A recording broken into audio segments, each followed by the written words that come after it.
पीताम्बरदानविन्याफलाधरश्च पूर्णेन्दुसुन्दरमुखारविन्दः कृष्णात् किमपि तत्र महं न जाने।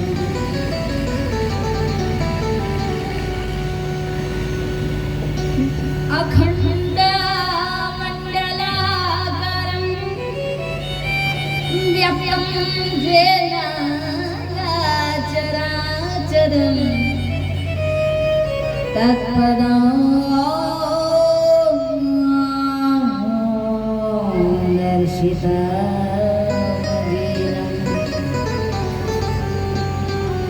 तस्मै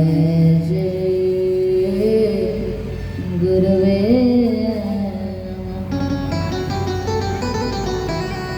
गुरु ब्रह्मा गुरु विष्णु गुरुदेव महेश्वरं गुरु साक्षात्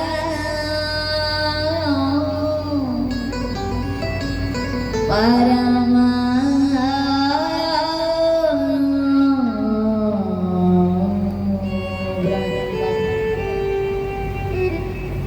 तस्मै श्री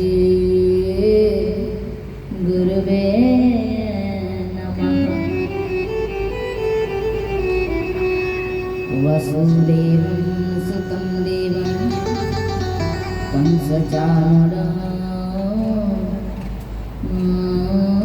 कंसचाणूरमर्दनं देवकी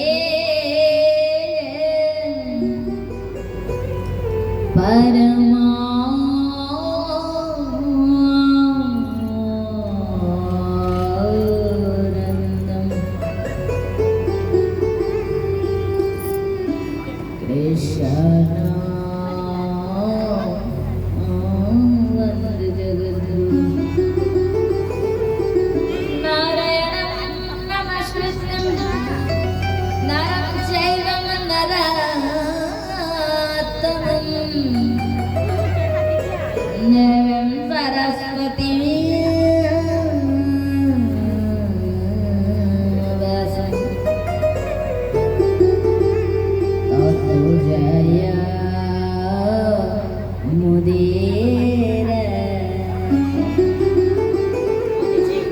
वाञ्छाकल्पतरुभ्यश्च कृपासिन्धुभ्येव च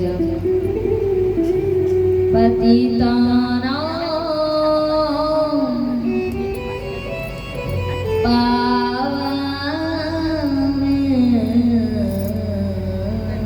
पावनेभ्यः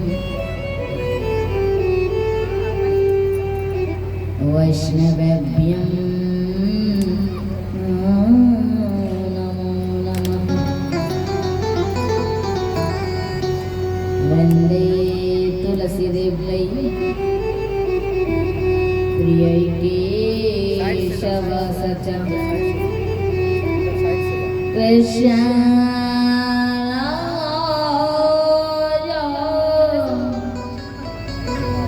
भक्ति प्रदेये देवी सत्यवते नमो नमः। राधे राधे गोविंद गोविंद राधे राधे गोविंद गोविंद राधे राधे राधे गोविंद गोविंद राधे राधे राधे गोविंद गोविंद राधे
वृंदावन में हरिलाल की जय। जय जय श्री राधे श्याम।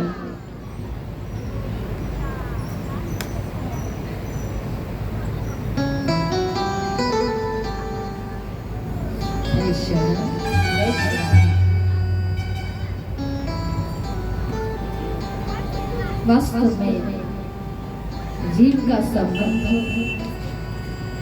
नित्य किशोरी जी से है और श्री सद्गुरुदेव के चरण कमल का स्मरण करते हुए आज के भक्ति रसमयी कथा गंगा में हम डूबते हैं, अवगन करते हैं। भगवान की जो स्वरूपिनी है, स्वरूप कौन है? कृपा के स्वरूप श्री राधा रानी अतीव कृपा है। जिन्होंने राधा रानी को अपने जीवन पाकर समझने की कोशिश नहीं किया, उनका जीवन व्यर्थ है। राधा अमृत की सागर है, राधा परमानंद की सागर है, राधा परम सुख की सागर है, परम शांति की सागर है। राधा अतीव करोड़ों करोड़ों वात्सल्य में है। जीव को पूर्ण शांति उनके चरणों में प्राप्त हो सकता है। जिस प्रकार आप देखे होंगे बच्चे, छोटे बच्चों को कितना भी खिलौना दे दो, कितना भी बढ़िया मिठाई दे दो, कितना भी उनको बहकाने की वस्तु दे दो, किंतु हर चीजों से उनका मन नहीं, कई चीजों से बस उनको माँ चाहिए। 1000 खिलौना दे दो, किसी से उनका मन नहीं रहेगा, भरेगा नहीं, बस माँ चाहिए, माँ चाहिए। जब माता का गोद प्राप्त हो जाए तो बच्चा संतुष्ट हो जाता, खुश हो जाता। तो इसी प्रकार जीव को, ये जीव दुखी है। जीव क्या है? हर समय दुखी है, कुछ ना कुछ ताप दुख उनको सता रहा है, कष्ट दे रहा है, पीड़ा दे रहा है। किंतु जीव को पूर्ण शांति केवल किशोरी जी के चरणों में ही प्राप्त हो सकती है। और राधा रानी की ऐसी भाव है ना, वो कभी सोचते नहीं कि जीव मेरे सेवक है, दास दासी है। राधा रानी कि हम भक्त जीव सोचते हैं कि किशोरी जी हमारी दासी है, किंतु किशोरी जी हमें अपना संतान मानती है। और जो माँ होते हैं तो थोड़ी ना अपने बच्चे को कहेंगे बेटा तू मेरे चरणों में बैठ गया। माँ कभी नहीं कहेंगे, माँ कहेंगे आ लाल, आओ लाल, मेरे लाडले बेटा, मेरे पुत्र, मेरे गोद में आ जाओ। तो किशोरी जी हमसे इतना प्रेम करती है। राधा रानी हमारी माता है, कृष्ण हमारे परम पिता है, और हमारा स्थान उनके चरणों में भी है और उनके जो स्कंद, उनके जो गोद में, उनके अंक में है। अंक माने गोद में। तो ऐसे हमारे पति कृष्ण वात्सल्यता है, किंतु बहुत जताना है, उनसे दिखाना है कि राधा रानी माँ हम तुम्हारी बच्चे, हमें भी प्यार करा करो, हमें दुलार करो, हमें अपने आलिंगन दो।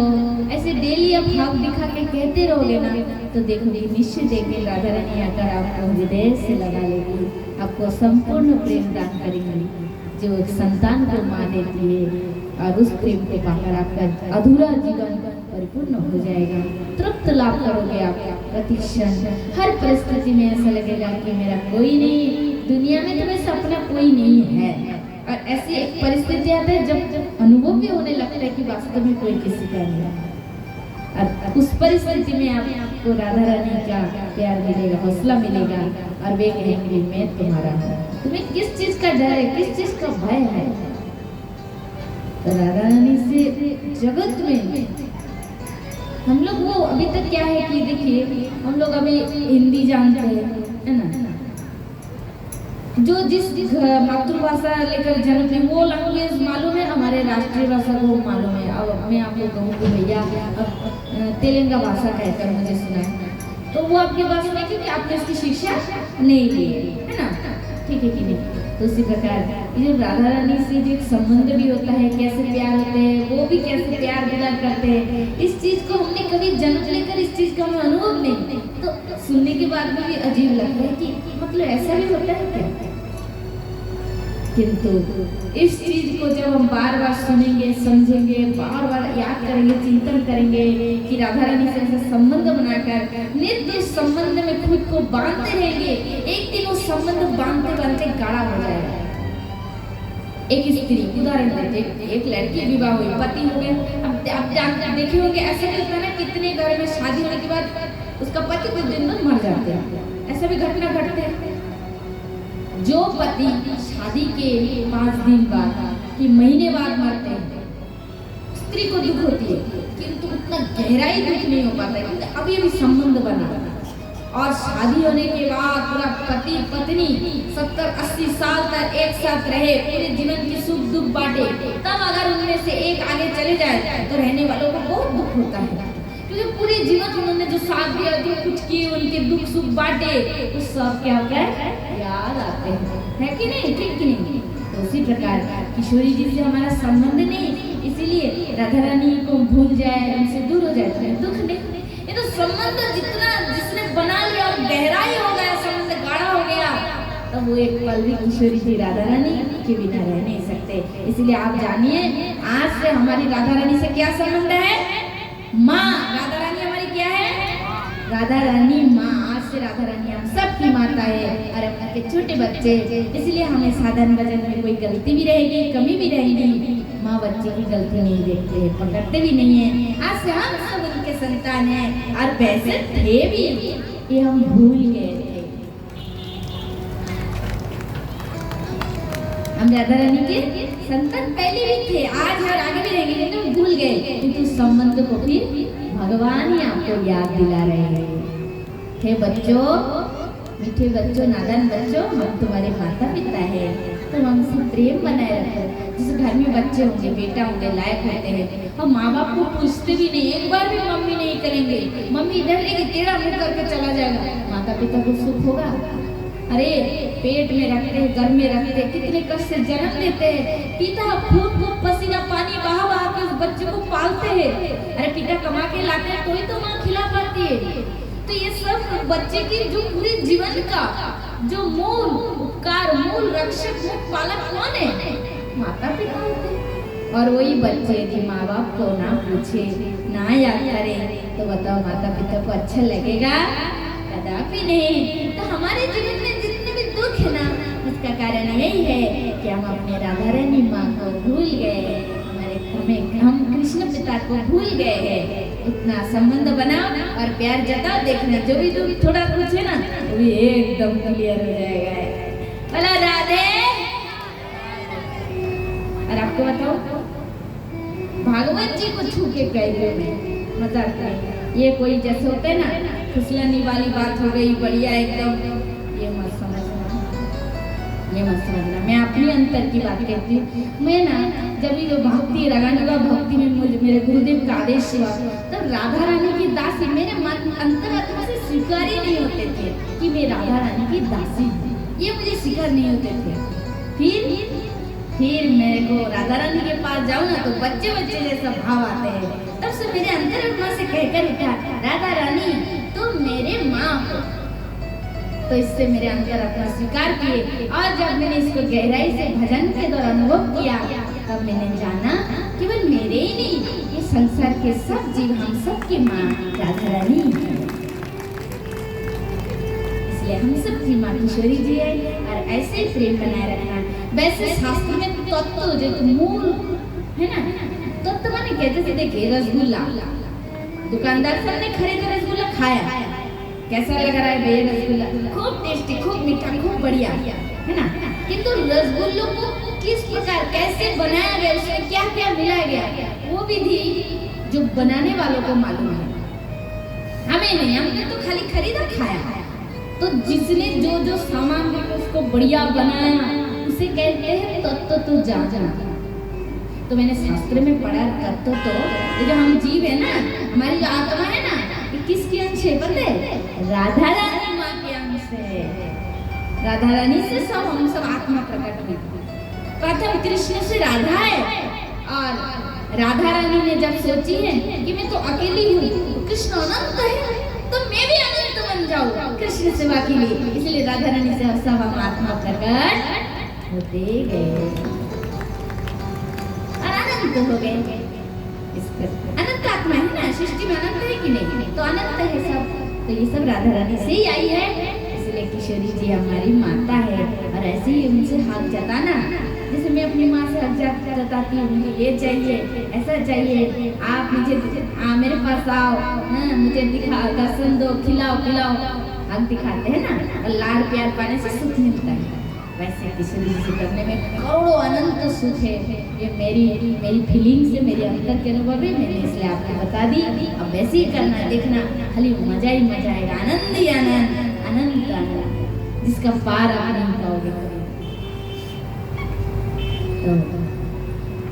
फिर राधा रानी की इच्छा देखिए, आज अंतिम दिवस की कथा है, और मेरे मन से ये भाव निकली, ताकि आज जाने से पहले मैं यहाँ से आपको भी ये चीज़ बता दूँ, और आपके मन में भी ऐसा ही भाव उदित हो जाए।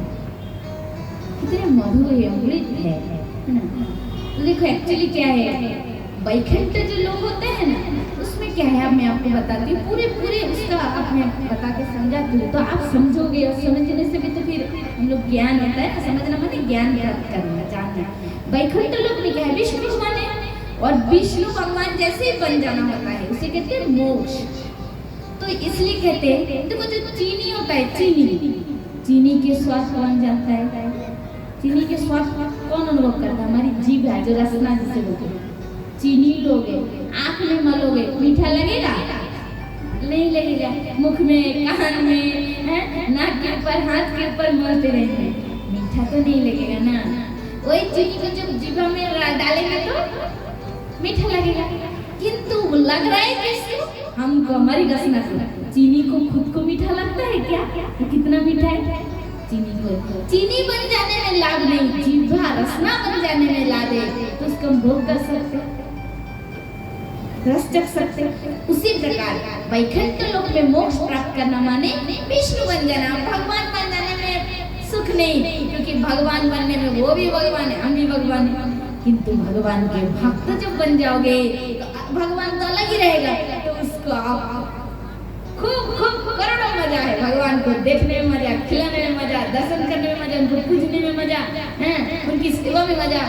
तो जहाँ भक्त और भगवान रहते हैं उसे कहते हैं गोलोक, और जहाँ खाली भगवान रहते हैं उसे कहते हैं वैकुंठ।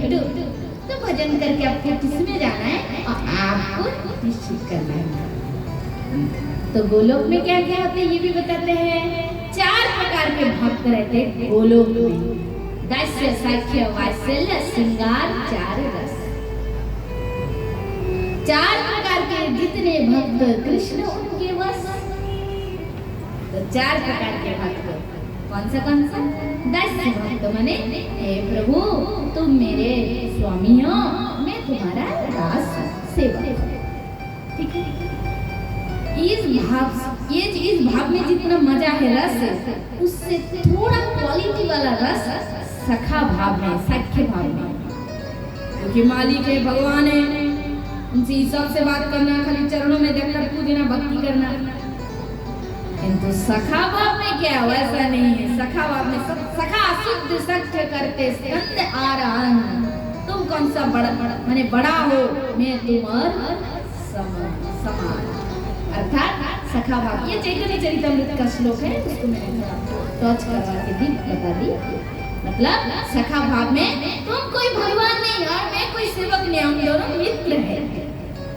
सखा जैसे वृंदावन में है ना, ठीक है, बड़ा सुंदर चैप्टर है, बताती हूँ। वृंदावन में सखा के साथ कृष्ण खेलते थे, गैया चराने जाते थे, खूब खेलते थे, विभिन्न प्रकार की कीड़ा माने खेलते थे। तो कन्हैया क्या करते थे, सखाओं के संग खेलते खेलते ये कन्हैया जीत जाते थे। और ग्वाल वालों को, सखाओं को क्या करना पड़ता था, कन्हैया को कंधे पे चढ़ाकर पहले से निश्चित हो जाता था, हारेगा तो यहाँ तक लेना पड़ेगा कंधे में बिठा के, तो कंधे पे चढ़ा के लंबे दूर तक चलना पड़ता था। हर बार ऐसा हुआ कृष्ण जीत जाता है। अब सखा क्या है, मधुबंगल, श्रीदाम, सुदाम, सुबल सब हार जाते हैं। हर बार एक ही जीत जाए, अच्छा लगता है। और दूसरी बात क्या है, सखा जो है ना, सखाओं के मन में इच्छा होगा, अरे हर बार कन्हैया ही खाली जीतता है, हमारे कंध पे चढ़ता है, एक बार कन्हैया हार जाता और उसके कंधे में हम चढ़ पाते, क्योंकि या तो भगवान भाव नहीं, दास्य भाव में थोड़ा भी भगवान भाव है, क्योंकि वो मेरे प्रभु है। किंतु सखा साख्य भाव से यहाँ अगर इतनी भी भगवत भाव ज्ञान रह जाएगा तो संकोच होगा, अरे वो तो भगवान है, उनके कंध पे मैं कैसे चढ़ूं? तो भगवान क्या करते हैं पता है, साख्य रस में सखा तो भूल ही जाते हैं कि कृष्ण भगवान है। खाली भक्तों को भूलने से नहीं होगा, भगवान को भी ये भूलना पड़ता है कि मैं भगवान हूँ, नहीं तो भगवान ऐश्वर्य भाव में रहेगा, तो जीव होकर मेरे कंध पे चढ़ेगा।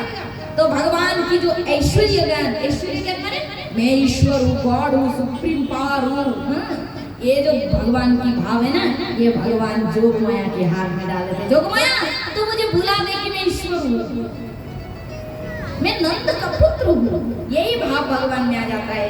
और भगवान रो देते हैं, खेलते खेलते हार जाता है तो बहुत दुखी हो जाते हैं। क्यों? क्योंकि भगवान भाव नहीं, और भगवान भाव होने से लीला नहीं होगी, खेल नहीं होगा, आनंद नहीं आएगा।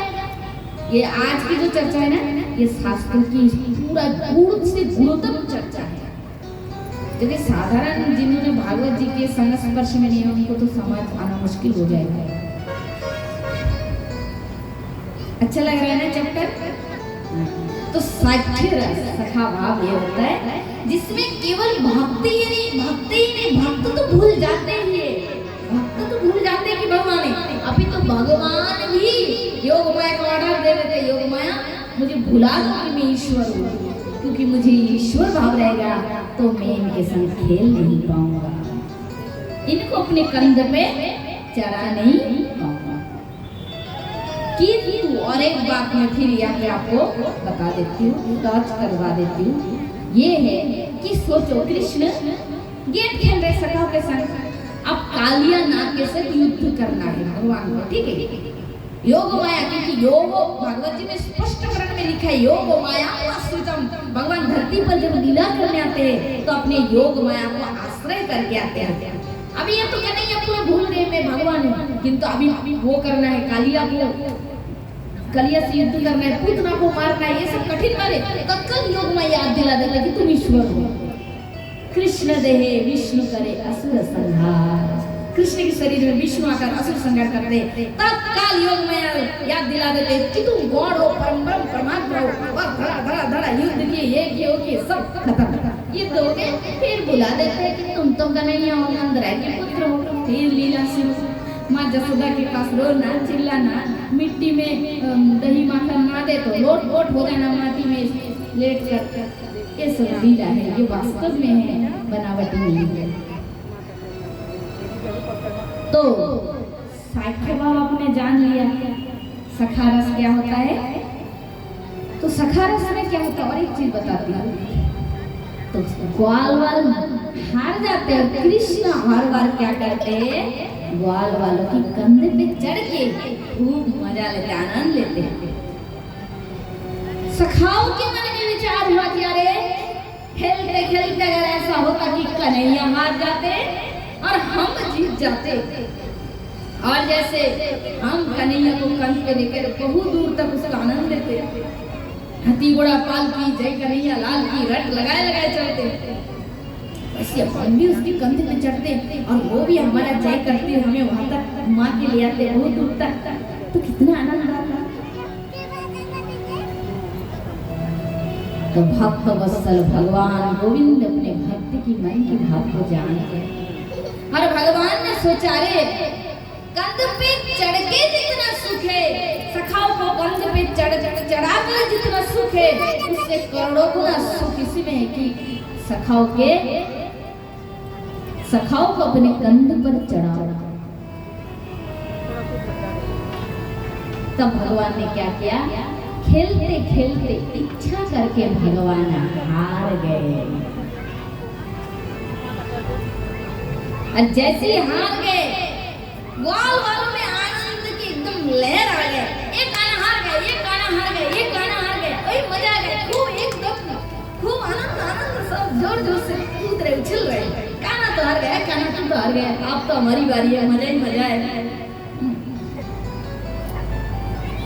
तो ले क्या देख रहे हैं, क्या ले ले अपने कंध पर गाना, हाँ हमारी बारी, हम कंधे पे चढ़ के खूब मजा करेंगे, आनंद करेंगे। कृष्ण क्या करते हैं पता है, एक शिला पर जाकर बैठ जाते हैं। वृंदावन की शिला भी दिव्य है, स्फटिक शिला। उस पे जाके बैठते हैं, कमर पे हाथ रखते और कहते ग्वाल वालों, नेक सुनी तुम में अक्ल है क्या? बोले काहे का ना काम हो? बोले अरे तुम्हें मालूम है मैं कौन है? देख सखा, गाल वाले से कहते देख सखा, मैं तो पहला नंबर, ये तो मैं नंदराय का पुत्र, पहला नंबर नंदराय का पुत्र बेटा हूँ। और ऊपर से मैंने तुमसे ब्रजवासियों के लिए क्या नहीं किया है? अरे आ गई वो पूतना, उसको तो जन्म के कुछ दिन बाद ही मैंने मारा, वो छोड़ो मेरे लिए था। तुम सब तो यमुना की विशाला जल में मर ही रहे थे। मैंने उस कालिया नाग को पराजित करके यमुना से निकल कर देखा। भूल गए वो दिन इंद्र ने वर्षा करा के कैसे तुम्हारी बेहाल कर दी थी? तब किसने किया? मैंने 7 दिन तक गोवर्धन धारण करके तुमसे रक्षा नहीं की। भूल गए? क्या बोल? बड़े आए नंदराय के पुत्र के कंध पे चढ़े। ग्वाल ने कहा देख कन्हैया, बड़े राजा बन के फिर रहे, हमें भी आता है क्या? समझे? होता होगा तू नंदराय जी का पुत्र, किया होगा तू ये वगैरह फलाना ठिकाना, वो गोवर्धन वगैरह, किंतु अभी खेल में जब हार गया तो कंध पे तो चढ़ाना ही पड़ेगा भाई। और नहीं चढ़ाते ना तो तुझको तो अपनी मंडली से निकाल दिया करेंगे। घर में पड़े रहना, मैया की गोद में बैठे बैठे माखन खाते रहना, खेलने के लिए आने की जरूरत ना है, तुम्हें दम ना है कंध पे चढ़ाने की। ओए दम की बात करता है, चल दिखाता हूँ। आज समझ में मैया के हाथ के ताजा माखन खा के बड़ा आया, मैं आ गया हूँ। ठीक है, तो ये सब ठाकुर जी की लीला है। वे मन से ही चाह रहे कि सखाओं को मैं कंध पे चढ़ाऊं। आप तो महाराज कन्हैया क्या किए, फिर ग्वाल वालों पे कि सखाओं को कंध पे चढ़ा कर बहुत दूर तक कहीं और जल्दी से चल, और जल्दी से, खूब आनंद आ रहा है, खूब मजा आ रहा है। तो सखा सुधि सख्य कर स्कंद हर आन, तुम कौन बड़ा हो, तुम और मैं समान, तुम और मैं समान। तो ये है साख्य रस, जहाँ भगवान भी भक्त के कंधे पे चढ़ते हैं और भक्त भी भगवान के कंधे पे चढ़ते हैं। और एक साख्य रस की मैं आपको युक्ति बताती हूँ सुंदर। जैसे हमारा दो चरण होता है, दाएं बाएं चरण, जैसे हम लोग सोते हैं अथवा बैठते हैं, हमारे दाएं चरण बाएं चरण से लगे तो हमें संकोच होता है क्या? नहीं होता है। फिर जैसे हमारी मुंह का खाना है ना, कभी हम लोग खाते हैं जूठा गिर तो उसी थाल से अपना खाते, अपने जूठा अपना खाए, कुछ लगते संकोच लगते नहीं लगते। तो उसी प्रकार साख्य रस का ये भाव है कि कृष्ण का चरण ग्वाल वालों के चरणों पे लगे तो ग्वाल वाल को संकोच, कृष्ण को तो संकोच होता ही नहीं, अभी तो ग्वाल वालों का चरण भी कृष्ण चरण से लगे तो इनको संकोच नहीं होता। एक साथ कृष्ण के शरीर पे लग के ग्वाल वाल सोते रहते हैं गोचारण लीला में। यही है साख्य भाव, यही है साख्य। तो कितना ऊपर की रस है, कितनी ऊपर की भक्ति, आप अपनी बुद्धि से भी विचार करो। कृष्ण के चरण पे चरण, ऐसे कृष्ण सोए रहते ना पैर, ग्वाल वाल का कृष्ण के पैर पे पैर फेंके, हाँ कन्हैया नींद आ रही, मधुमंगल खराट लगा के सोते रहते हैं दोपहर में। ये सखा कितना मजा है, करोड़ों मजा है, किंतु इसके भी ऊपर रस है। वात्सल्य। दास्य बताया, सख्य बताया, थर्ड नंबर आ गया वात्सल्य रस। माता यदि रोष करी करे बंधन, अति हीन ज्ञान करे लालन पालन। अति हीन माने ये तो अपना लल्ला है, अपना गोपाल है। आप कान खींचते मैया, जाएगा दूसरे के घर माखन चुराने उदम करता रहता है। अब देखो सखा खेलो कूदो, कन्हैया के ऊपर पैर भी लगाओ, चरण लगाओ, कोई है नहीं, किंतु कान्हा का तो कान नहीं खींच सकते ना, बाल डांट फटकार नहीं सकते, किंतु माँ कर सकते है। माँ जसोदा कान खींचती है, डांट लगाती है, धमकाती है, दूसरे घर जाएगा माखन चुराने तो ऐसे करूंगी, मारूंगी, खाना नहीं दूंगी, बहुत प्रकार से माँ शासन करती है गोपाल को। कई गोपाल बड़े होकर और ज्यादा बिगड़ ना जाए, इसलिए माँ शासन लगाती है गोपाल के ऊपर। तो इससे भी ऊंचा रस है वात्सल्य रस। माँ स्तन्यपान कराती है, गोपाल के मुख को चूमती है। गोपाल माँ साइक्य रस में भक्त और भगवान लेवल इक्वल माने समान, और यह वात्सल्य रस से भक्त बड़ा और भगवान छोटा। देखो रस की परिवर्तन देखो आप, वात्सल्य रस कहा गया, भगवान छोटा हो गया, भक्त बड़ा हो गया। तो मेरे पुत्र है तो माँ के अधीन है भगवान। माँ जैसे पालन करती है, जैसे खिलाती पिलाती, उसी प्रकार भगवान उनके शिशु बनकर रहते हैं। इसे कहते हैं वात्सल्य रस। ठीक है, हो गया थर्ड। अब फोर्थ, लास्ट है फोर्थ नंबर क्या?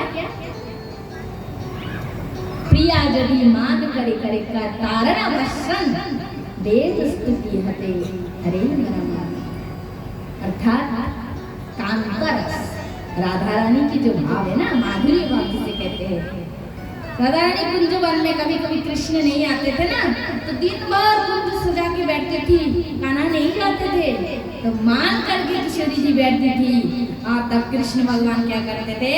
सरगरण खंडनम मम शिरसि मंदेहि पद पल्लव मुदारम। राधा रानी के चरण को जाकर कसते हैं।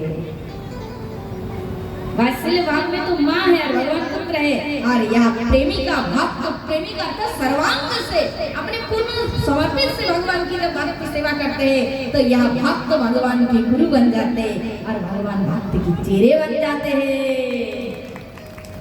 बोले राधे, ये है कांतारस, और इस कांतारस की अधिष्ठात्री देवी है श्रीमती राधा, स्वयं राधा रानी कांता भाव की महान अधिष्ठात्री देवी है। और मनुष्य जीवन में यही गोपी भाव को प्राप्त करना ही मानव जीवन की सबसे बड़ी सार्थकता है। इसलिए उस दिन मैंने आपको चर्चा में बताई थी, खुद को समय को भी समझना चाहिए कि मैं कृष्ण की प्रिया हूँ, गोपी हूँ। इसी से मानव जीवन धन्य हो जाता है। तो आइए